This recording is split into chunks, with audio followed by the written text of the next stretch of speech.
Hello guys, in this video I will show you how to create a new drive in your Windows 11. So as guys we can see I have only this local disk hard disk drive.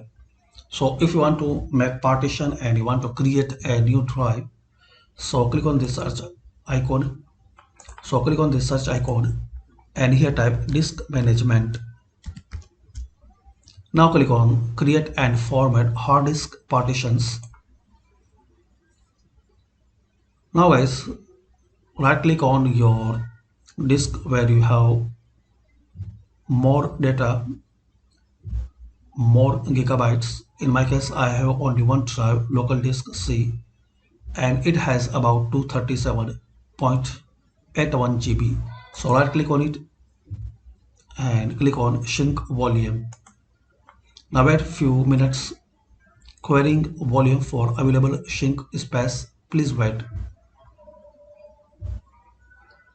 Now guys, you have to enter the amount of space to shrink in MB. For example, I want to create for 1 gigabyte drive. 1024 is 1 gigabyte. Then click on shrink. Now again wait for few seconds.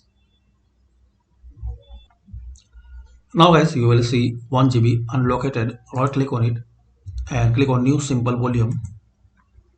Now next and leave as default and click on next. Assign the following drive letter. You can select any drive letter like B, D, E, F. I will select S. Now leave as a default and next. Again leave as default and next. Then click on finish.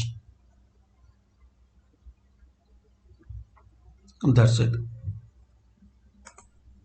So like this guys, you can create a new drive in your Windows 11. Thanks for watching guys. Please comment this video useful for you or not.